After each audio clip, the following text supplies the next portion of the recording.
आज का जो हमारा लेक्चर है वो है रेस्पिरेशन के बारे में। Respiration basically energy consuming process है, ठीक है। एनर्जी बल्कि उसमें रिलीज़ होती है, ठीक है। तो हम ये आज देखेंगे कि कितने टाइप्स की रेस्पिरेशन है और वो बॉडी में किस तरीके से अपना फंक्शन परफॉर्म करती है।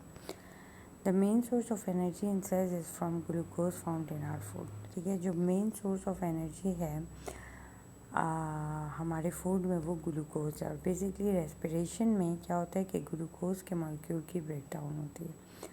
What type of energy is in glucose, how do cells release energy from glucose and describe the stages involve in respiration, ठीक है। ये सारे वो क्वेश्चन हैं जिनको हम आज आंसर करेंगे। Energy for cells, humans eat food for energy, food contains chemical energy, ठीक है। इंसान जो हैं वो एनर्जी के लिए क्या खाते हैं, फूड खाते हैं, और फूड के अंदर केमिकल एनर्जी होती है। Glucose in food is broken down by the process of respiration and it's energy is stored in ATP, ठीक है। ग्लूकोज जो होता है फूड में वो ब्रेक डाउन होता है bye the process of respiration, और जो एनर्जी रिलीज़ होती है वो in the form of ATP release होती है।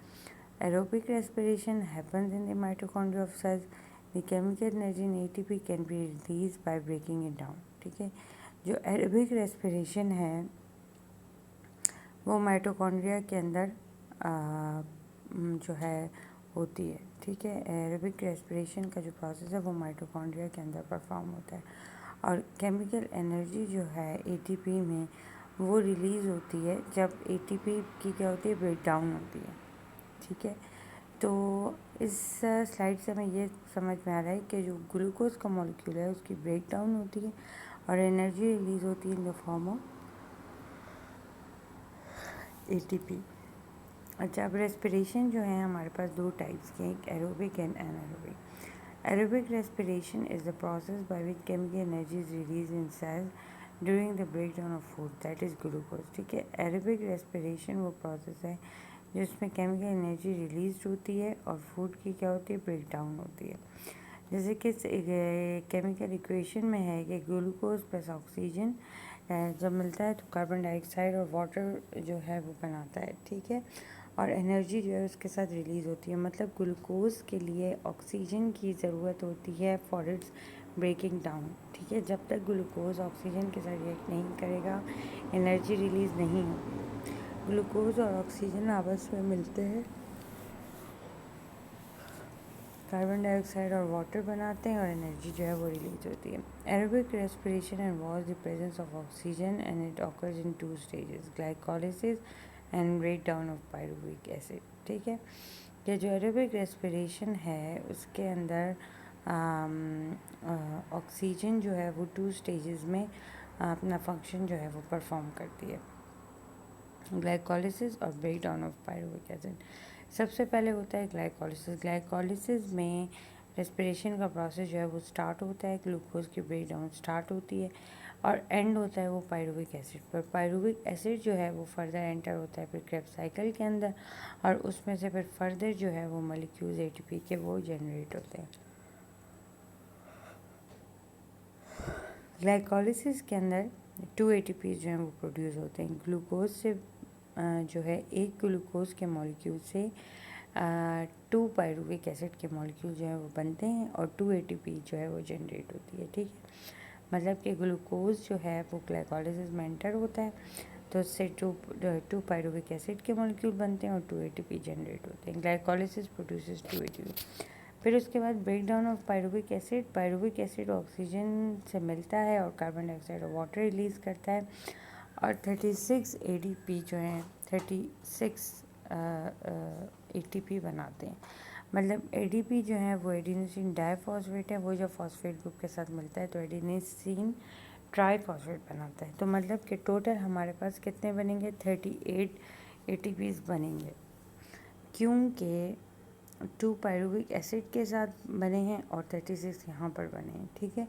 So this storage produces the 36 ATP. जो टोटल नंबर है वो 38 है, लेकिन पायरुविक एसिड की जो ब्रेकडाउन है उसमें 36 रिलीज़ होते हैं, और ग्लूकोज से जब पायरुविक एसिड बनता है उसमें 2 ATPs रिलीज होते हैं. This stage produces 36 ATP.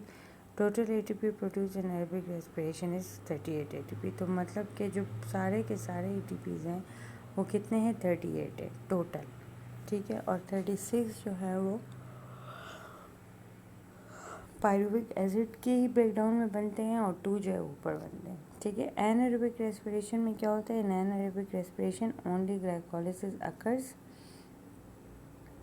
So only 2 ATPs are made, ठीक है. एनारोबिक रेस्पिरेशन में जो है वो पायरुविक एसिड की ब्रेकडाउन नहीं होती, सिर्फ ग्लाइकोलिसिस की ब्रेकडाउन होती है, इससे सिर्फ 2 ATPs बनते हैं, ठीक है. आगे वाला स्टेप नहीं होता क्योंकि उसमें ऑक्सीजन नहीं होती और पायरुविक एसिड जो है उसको ऑक्सीजन की ज़रूरत होती है.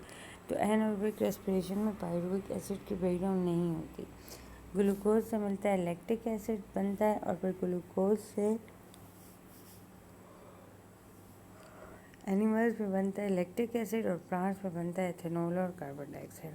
Comparing aerobic and anaerobic respiration. अब अगर हम इसकी कंपैरिजन की तरफ आएँ तो हमारे पास ह्यूमंस के अंदर अगर आप देखें तो ग्लूकोज और ऑक्सीजन मिलकर कार्बन डाइऑक्साइड और वाटर बनाता है और एनारोबिक रेस्पिरेशन में ग्लूकोज से बनता है लैक्टिक एसिड और एरोबिक रेस्पिरेशन में पायरुविक एसिड बनता है.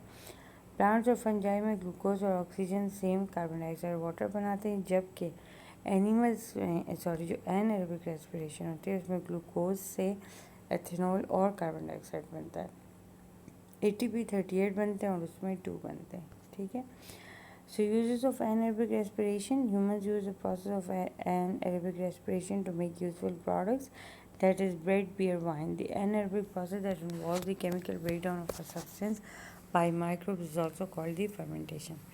अब वो ये कह रहा है कि एनाएरोबिक रेस्पिरेशन जो है वो कहाँ पर यूज़ होती है, वो इंडस्ट्रीज़ में यूज़ होती है for the manufacturing of bread, beer and wine, ठीक है. क्योंकि इसमें लैक्टिक एसिड की फॉर्मेशन होती है एनाएरोबिक रेस्पिरेशन में, तो इस वजह से जो है ऑक्सीजन की ज़रूरत भी नहीं होती, ये सारी प्रोडक्ट्स आसानी से बनाई जा सकती हैं.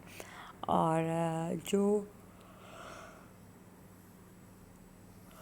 माइक्रोब्स के अंदर एनाएरोबिक रेस्पिरेशन होती है उसको हम फर्मेंटेशन भी कहते हैं, ठीक है. सो फर्मेंटेशन एंड बेकिंग इंडस्ट्रीज़ में क्या होता है, ग्लूकोज से एथेनॉल और कार्बन डाइऑक्साइड बनता है. Yeast is a single cell fungi that feeds on glucose. Carbon dioxide makes the dough rise. The ethanol evaporates in the oven.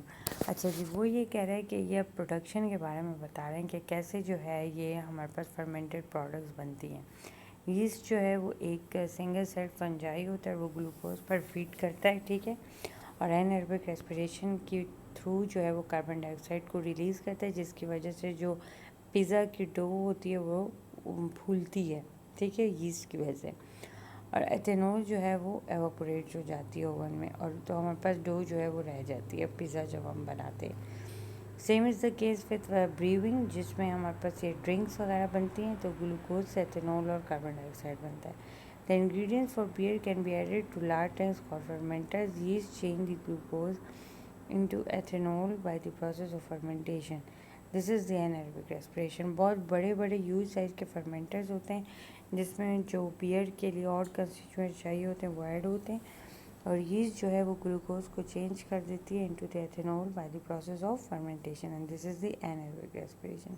Computers control the temperature and pH to provide the optimum condition for this. और बाकी जो है वो सारे का सारा artificially जो है वो बनता है. अच्छा जी, उसके बाद है फर्मेंटेशन एंड रिन्यूएबल एनर्जी.